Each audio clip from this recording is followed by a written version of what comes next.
दीपक sir देखिए, एक आखिरी मुलाकात, धीरेन्द्र कह रहे हैं फाइनल टच शाम 6 बजे के आसपास शपथ ग्रहण होना है। ज्योतिरादित्य सिंधिया घर से निकल चुके हैं, अनुप्रिया पटेल निकल चुकी हैं, नारायण राणे पहुंच रहे हैं पीएम के आवास पर। महत्वपूर्ण बात ये राकेश की ऑफिशियल तौर पर ये अब घोषित हो चुका है, सरकार के जितने भी माउथपीसेस है उनमें ये बात आ गई है कि अब 6 बजे कैबिनेट का विस्तार होगा। ये बात अब तय हो चुकी है। आपको परंपरा याद होगी, परंपरा ये है कि प्रधानमंत्री से तमाम नेता मिलते हैं कैबिनेट एक्सपेंशन के पहले, पार्टी के अध्यक्ष भी होते हैं। 11:30 बजे की मीटिंग है, इसीलिए लोगों का पहुंचना शुरू हो चुका है। संभवतः 12 बजे मीटिंग शुरू होगी और जितने भी चेहरे इस वक्त प्रधानमंत्री निवास पर आपको दिखाई देंगे, जितने भी चेहरे अभी प्रधानमंत्री निवास पर आएंगे वो कैबिनेट के ही चेहरे होंगे। ये फाइनल लिस्ट होगी और लिस्ट जो है लगभग 1 बजे के आसपास राष्ट्रपति भवन चली जाएगी। अभी प्रधानमंत्री ने एक परंपरा बनाई है कि जबकि वो कैबिनेट विस्तार करते हैं, शपथ ली जाती है, उससे पहले जिन जिन लोगों को मौका दिया गया है उनको प्रधानमंत्री के साथ बुलाया जाता है, उनके साथ चाय पिलाई जाती है और प्रधानमंत्री अपनी नई टीम से आने वाले समय की चुनौतियों को डिस्कस करते हैं। तो मेरे ख्याल से अब ऑफिशियल हो चुका है कि शाम को 6 बजे कैबिनेट का विस्तार है और जो चेहरे अभी प्रधानमंत्री निवास पर पहुंचेंगे वो कैबिनेट के चेहरे होंगे। ये बात बिल्कुल तय है राकेश। बिल्कुल, ये बात पूरी तय है। लेकिन एक और जो 2 बड़ी बातें हैं दीपक सर, सबसे युवा कैबिनेट होगी हिंदुस्तान के इतिहास में अभी तक। जो मुझे लगता है जिस तरीके से नाम सामने आ रहे हैं, जिन नामों की चर्चा सबसे ज्यादा है और खास तौर पर ओबीसी वर्ग से सबसे ज्यादा इस बार चेहरे शामिल किए जा रहे हैं।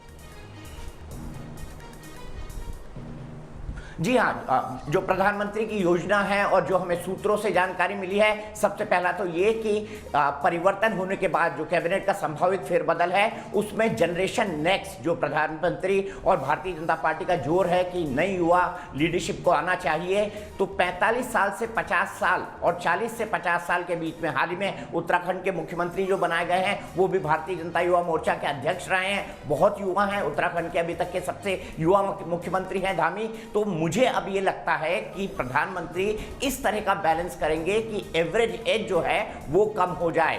25 से ज्यादा मंत्री शपथ लेंगे, ऐसी जानकारी भी हमको मिल रही है राकेश। और ये भी जानकारी मिल रही है कि कुछ नए मंत्रालय बनाए जाएंगे, उसके लिए काफी हद तक काम हो चुका है और अब लिस्ट लगभग फाइनल है। उन्हीं नेताओं को प्रधानमंत्री के साथ चाय पीने के लिए बुलाया जाएगा जो कैबिनेट के अंदर शामिल हो रहे हैं। तो मेरे ख्याल से जो चेहरे अब प्रधानमंत्री आवास पहुंचते हैं वही कैबिनेट का चेहरा होगा और पार्टी अध्यक्ष यानी जेपी नड्डा जी उसमें मौजूद होंगे, राजनाथ सिंह आ सकते हैं, साथ ही साथ अमित शाह भी आ सकते हैं, क्योंकि प्रधानमंत्री ने कस्टम बनाया है कि जिन भी लोगों को शपथ ली जाती है वो प्रधानमंत्री के पास चाय पीने के लिए जाते हैं। जो सबसे महत्वपूर्ण बात इस एक्सपेंशन की है, प्रधानमंत्री एक संदेश और संकेत देना चाहते हैं। वो इसलिए भी जरूरी है क्योंकि उत्तर प्रदेश के चुनाव सामने हैं। जिस राज्य की जनसंख्या है, जितने सांसद हैं, उसके हिसाब से प्रतिनिधित्व दिया जाएगा। उसके हिसाब से 15%, जैसे उत्तर प्रदेश की अगर बात की जाए तो उत्तर प्रदेश से अच्छे खासे सांसद आते हैं, 80 सांसद आते हैं, तो आप उसका 15% निकाल लीजिए, उतने संभावित मंत्री उत्तर प्रदेश से होने की संभावना है। ठीक यही फॉर्मूला बिहार पर लागू होगा। तो मुझे अब लगता है और जो हमारे पास जानकारी है उसके हिसाब से प्रधानमंत्री इस कैबिनेट विस्तार के जरिए जनरेशन नेक्स्ट को लाकर गवर्नेंस है उसको और बढ़ाना चाहते हैं। पार्टी ने वैसे ही कहा है मैक्सिमम गवर्नेंस मिनिमम गवर्नमेंट, लेकिन अभी भी मिनिमम गवर्नमेंट प्रधानमंत्री मोदी ने बरकरार रखी थी, क्योंकि हाल ही के दिनों में कई सहयोगी छोड़कर चले गए। जैसे अरविंद सावंत शिवसेना के सांसद थे, मंत्रिपरिषद के थे, शिवसेना अलग हुई, अकाली दल अलग हुआ। हरसिमरत कौर बादल जो कि सांसद हैं अकाली दल की, वो कैबिनेट से उन्होंने इस्तीफा दे दिया। रामविलास पासवान के निधन के कारण, सुरेश अंगड़ी जी के निधन के कारण, जिनका कोरोना से निधन हुआ, रेल राज्य मंत्री थे, ऐसे कई पद अभी कैबिनेट के अंदर खाली पड़े हुए हैं। कई सारे ऐसे मंत्रालय हैं जहां पर मंत्रियों के पास अतिरिक्त बोझ है। अगर हम रविशंकर प्रसाद की बात कर लें, अगर हम पीयूष गोयल की बात कर लें, अगर हम निर्मला सीतारमण की बात कर लें, इनके साथ एक साथ कई मंत्रालय हैं। तो मुझे लगता है नए संभावित 8 के आसपास कैबिनेट में चेहरे होंगे जो कैबिनेट रैंक के मिनिस्टर होंगे, बाकी मिनिस्टर ऑफ स्टेट बनाए जाएंगे निश्चित तौर पर। और धीरेन्द्र पुंडीर हमारे साथ जुड़े हुए। दीपक सर मैं आपके पास लौटकर आता हूं, आमिर भी हमारे साथ जुड़ चुके हैं। धीरेन्द्र, जिन बातों का जिक्र किया दीपक सर ने, अब तो प्रधानमंत्री आवास पर नजर गड़ा कर रखनी है, जो पहुंचेंगे वही फाइनल लिस्ट होगी। देखिए यही है कि जो जिस तरह से अब पूरी तरह से कुछ देर बाद ही ये तय हो जाएगा, जो मैं कह रहा हूँ कि लोगों को ये नाम भी सामने आ जाएं कि जिनको आखिरकार इस बार चूज़ किया है प्रधानमंत्री ने इस बात के लिए कि वो जनता तक उनकी योजनाएं, उनकी सरकार की योजनाएं और आने वाले समय की चुनौतियों के लिए जो उनकी पार्टी की तरफ से जिन चेहरों को नॉमिनेट और जिन सहयोगी दलों से उन लोगों ने चुना है, उन सबके चेहरे अब सबके सामने आ जाएंगे। मुझे लगता है कि ये कैबिनेट के लिए बहुत लंबी कवायद चली है, इसीलिए कुछ नाम यकीनन राकेश चौंकाएंगे, लेकिन प्रधानमंत्री को ये यकीन है कि ये लोग जो लोग आएंगे ये बीजेपी की आने वाली चुनौतियों को बिल्कुल सही से समझेंगे और उनका निपटारा करेंगे। जिस तरह से उत्तर प्रदेश के चुनाव से पहले इस तरह का बदलाव है, ये यूपी के चुनाव के लिए भी काफ़ी कुछ मैसेज दे सकता है राकेश। इसलिए जो पिछले कुछ समय से हम उठती हुई आवाज़ें देख रहे हैं उन सबको भी, और कोरोना के दौरान जिस तरह से राष्ट्र ने उसका सामना किया है, उस दौरान जो भी चीज़ें प्रधानमंत्री मोदी ने महसूस की होंगी, उनके सहारे अब ये नए चेहरे बताएंगे कि आखिर उस बदलाव को किस तरह से उन्होंने माना है और किस तरह जनता को उनके सामने अपने फिर पार्टी की तरफ से एक नया संदेश देने की कोशिश की। मुझे लगता है कि ये सब चीजें जरूर बहुत ध्यान में रखी गई होंगी। ठीक है, मैं आमिर के पास जाऊं उसके पहले दीपक सर एक बार फिर से मैं आपके पास आता हूं। जिन बातों का आपने जिक्र किया कि मिनिमम गवर्नमेंट और मैक्सिमम गवर्नेंस, शायद वो फॉर्मूला तो इस बार के कैबिनेट एक्सपेंशन में टूट रहा है क्योंकि ये संख्या बहुत ज्यादा होने वाली है। और उसकी वजह क्या ये आपको लगती है कि गवर्नेंस पर जोर है, जो कुछ शिकायतें पिछले कुछ समय में आई हैं उन शिकायतों का निपटारा किया जाए, जो बोझ है मंत्रियों पर जिसका आप जिक्र कर रहे थे। नरेंद्र तोमर के पास 4 मंत्रालय हैं, 3 मंत्रालय वाले 5 कैबिनेट मंत्री हैं, रविशंकर प्रसाद, हर्षवर्धन, प्रकाश जावड़ेकर, पीयूष गोयल, प्रहलाद जोशी, इनके पास 3-3 मंत्रालय हैं। राज्य मंत्री जितेंद्र हैं, उनके पास 4 मंत्रालय हैं। राज्य मंत्री संजय धोत्रे हैं, उनके पास 3 मंत्रालय हैं। तो काम का बोझ बहुत ज्यादा है, इसको भी कुछ हल्का किया जाए ताकि गवर्नेंस पर ज्यादा जोर दिया जा सके। बिल्कुल हल्का किया जाए, और जो चेहरे होंगे वो युवा चेहरे होंगे, साथ ही साथ अनुभवी चेहरे होंगे, यानी वो प्रोफेशनल्स होंगे। ऐसे ही नामों को आया गया है। इसमें एक नाम हरियाणा से सुनीता दुग्गल का भी है, जिनके बारे में खबर ये है कि वो पीएम आवास पहुंच गए हैं। भूपेंद्र यादव जो पार्टी की वॉर रूम स्ट्रैटेजी के मास्टरमाइंड कहे जाते हैं, जो बिहार में हाल ही में जिता कर लाए थे, बड़े प्रभावशाली यादव समुदाय से आते हैं। आपको पता है 2 यादव परिवार, चाहे लालू यादव का हो या अखिलेश यादव या मुलायम सिंह यादव का हो, ये यादव पॉलिटिक्स के बहुत बड़े चेहरे हैं। तो उनकी टक्कर में भूपेंद्र सिंह यादव को उतारा जा रहा है, वो भी पीएम आवास पहुंच गए, हमारे पास ये खबर भी आ रही है। तो ऐसे कई चेहरे जिन्होंने अभी तक परफॉर्मेंस किया है, उनको मंत्री पद का ओहदा देकर पार्टी आगे बढ़ाना चाहती है। पार्टी अपनी जनरेशन नेक्स्ट को आगे करना चाहती है। अजय भट्ट जो उत्तराखंड से आते हैं, वो भी उसी तरह का एक चेहरा है। सुनीता दुग्गल मेरे ख्याल से अफसर रही हैं, वो भी एक बहुत अच्छा चेहरा है। और पशुपति पारस, यानी इस बार चिराग पासवान के हाथ निराशा लगी है। उन्होंने प्रधानमंत्री को चिट्ठी लिखी थी कि पशुपति पारस को न बनाया जाए मंत्री, क्योंकि उन्होंने पार्टी तोड़ी है। लेकिन प्रधानमंत्री अपनी स्कीम ऑफ थिंग्स पर चलते हुए, क्योंकि चिराग पासवान जो एनडीए का गठबंधन है उसके लिए बहुत बड़ा सरदर्द बन गए थे। भले से वो अपने आप को हनुमान कहते हैं और प्रधानमंत्री मोदी को राम कहते हैं, लेकिन हनुमान ने जो काम किया था, ऐसा लग रहा था भारतीय जनता पार्टी और खासतौर पर नीतीश कुमार का दबाव था कि इन्होंने खुद ने जो है अपनी अयोध्या जला दी है, यानी बिहार में डैमेज करने का कोशिश किया है नीतीश कुमार को। तो कम से कम इस हनुमान को राजनीतिक तौर पर दूर रखा जाए, तो ये एक दूसरा झटका चिराग पासवान को लगेगा। और जितने भी लोग अभी पीएम आवास पहुंच रहे हैं, यही नए मंत्री होंगे। ठीक है, 2 सहयोगी इस वक्त हमारे साथ जुड़े हुए हैं। आमिर हमारे साथ जुड़े हैं, सर्बानंद सोनोवाल के घर के बाहर मौजूद हैं। हिमांशु हमारे साथ जुड़े हुए हैं, रीता बहुगुणा जोशी के घर के बाहर से। आप बताइए आमिर, क्या हालचाल है? वहां से निकल चुके हैं सर्बानंद सोनोवाल?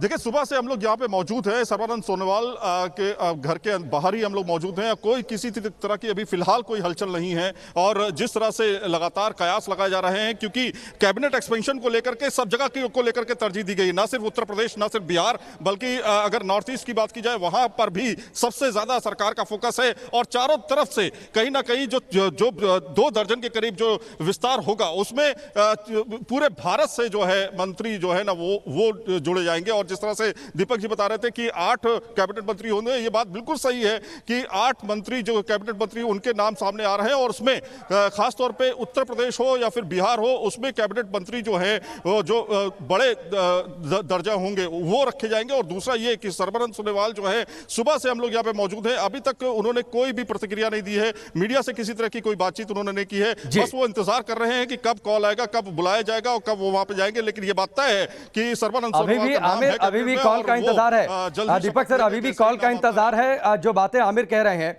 उसके साथ ही एक बात मैं और इसमें जोड़ता हूं, इस बार के कैबिनेट एक्सपेंशन में आपको लगता है कि समीकरणों को साधने की कोशिश, क्षेत्रीय जो दल हैं उनमें राजनीतिक पैठ और मजबूत करने की कोशिश, इसके साथ ही पिछले दौर में जो कुछ नेताओं ने भारतीय जनता पार्टी के लिए किया या बीजेपी की सरकार लाने के लिए किया, उसके लिए उन्हें इनाम देने की बातचीत, जैसे सर्बानंद सोनोवाल हैं क्योंकि उन्होंने सीएम का पद खाली किया ताकि हेमंत बिस्वा शर्मा को मिले, सुशील मोदी उनको इनाम, ज्योतिरादित्य सिंधिया भाजपा की उन्होंने सत्ता में वापसी कराई उनको इनाम।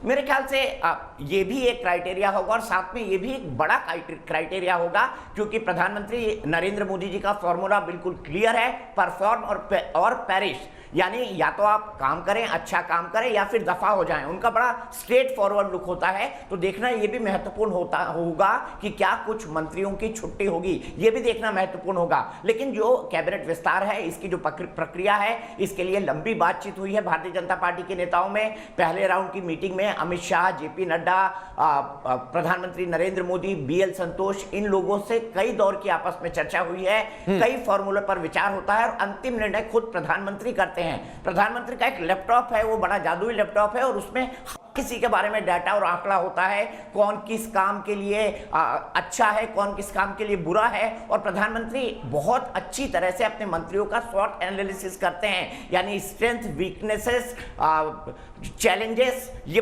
तमाम चीजें देखी जाती है। स्वॉट एनालिसिस आप जानते हैं एक बहुत शानदार मैनेजमेंट का टर्म है जिसमें स्ट्रेंथ, वीकनेस, अपॉर्चुनिटी और थ्रेट्स, इन 5 चीजों का परीक्षण होता है।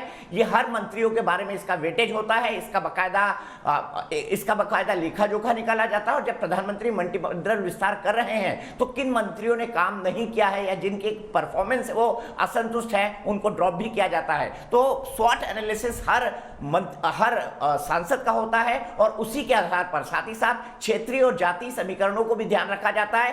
तो अब जब 25 से ज्यादा मंत्री शपथ लेने वाले हैं तो हमको ये देखना महत्वपूर्ण हो जाएगा कि प्रधानमंत्री आवास पर आने वाले समय में अब कौन कौन लोग पहुंचते हैं। और मैं हिमांशु का रुख करूं, लेकिन उससे पहले दीपक सर, उस लैपटॉप में क्या लिखते हैं प्रधानमंत्री मोदी? ये दरअसल वो अपने अलावा किसी से शेयर भी नहीं करते। उनकी एक बाइट जो है आपने सुनी होगी, कल से बहुत ज्यादा वायरल भी हो रही है, जब उन्होंने शुरुआत में कहा था कि जब भी कैबिनेट एक्सपेंशन हो, बातचीत हो, मैंने अपने कार्यक्रम में चलाई थी। बिल्कुल दीपक सर, तो वो वाकई उस बात का कल अपने प्रोग्राम में चलाई थी। बहुत दिलचस्प बाइट है, उसको सुनना चाहिए।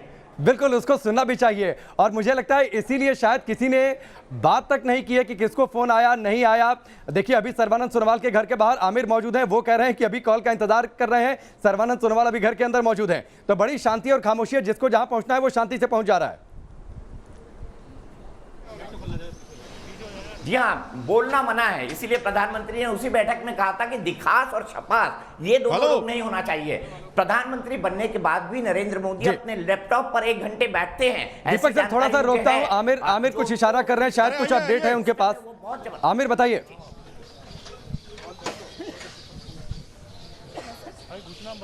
देखिए, अभी गाड़ी स्टार्ट हुई है सर्बानंद सोनोवाल की और सिक्योरिटी भी टाइट हो गई। एनएसजी के कमांडो लग चुके हैं और मुमकिन है कि सर्बानंद सोनोवाल यहां से निकल रहे हैं और निकलने वाले हैं। इसका मतलब ये है कि अब वो अंतिम समय जो है एक तरह से आ गया है जब वो अंतिम प्रक्रिया में भाग लेंगे। आप देखिएगा कि बहुत लंबे समय से इंतजार में कर रहा था इनका। और देखिए, यहाँ पे चूंकि एनएसजी लगी हुई है, वो प्रोटोकॉल है, उस वजह से थोड़ा सा सिक्योरिटी काफी ज्यादा टाइट है। लेकिन हम बातचीत करने की कोशिश करेंगे कि क्या सर्बानंद साहब देखिए, सर्बानंद साहब जो है, अभी सर्बानंद सोनोवाल जो है यहाँ से निकले हैं। अभी देखिए, तुरंत अभी यहाँ पे ब्रेकिंग खबर मैं दिखा रहा हूँ अभी आपको। सर्बानंद सोनोवाल यहाँ से निकले हैं और सीधे जो है माना जा रहा है कि वो जेपी नड्डा के पास पहले वो पहुंचेंगे, उसके बाद जो पीएम आवास जा सकते हैं। तो कुल मिलाकर के ये समझा जा सकता है कि सर्बानंद सोनोवाल को फाइनल हरी झंडी मिल चुकी है। जैसा कि मैं बता रहा था कि फाइनल हरी झंडी मिल चुकी है, वो यहाँ से निकल चुके हैं। जी ठीक है, सर्बानंद सोनोवाल तो निकल चुके हैं, लेकिन रीता बहुगुणा जोशी को लेकर क्या अपडेट है हिमांशु?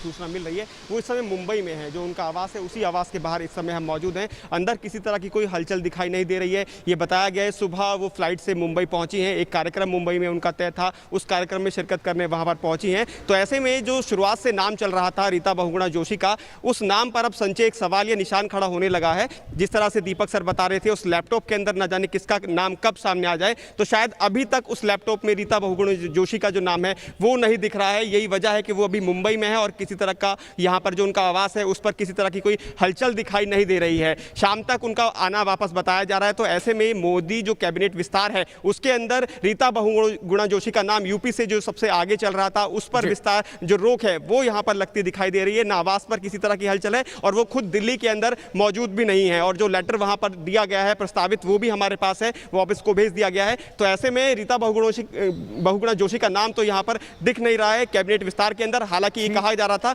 जिस तरह से 2017 के अंदर उन्होंने कांग्रेस को छोड़कर बीजेपी का दामन साधा था और उसके बाद ये बड़ी जानकारी आपने दी है हिमांशु। मैं इस पर दीपक सर से बातचीत करूंगा। आप सभी हमारे साथ बने रहिए। यहाँ पर वक्त एक ब्रेक का है, लेकिन आपको बता दें प्रधानमंत्री मोदी के कैबिनेट एक्सपेंशन को लेकर ये बड़ी खबर इस वक्त की कि जिनको मंत्रिमंडल में शामिल होना है, जिनको शपथ लेनी है, जैसा हम जिक्र लगातार कर रहे हैं, एक एक करके प्रधानमंत्री आवास पर पहुंचने का सिलसिला अब शुरू हो चला है। यहां पर रुकेंगे ब्रेक के लिए, लेकिन पूरे दिन हमारी ये बड़ी कवरेज लगातार जारी है।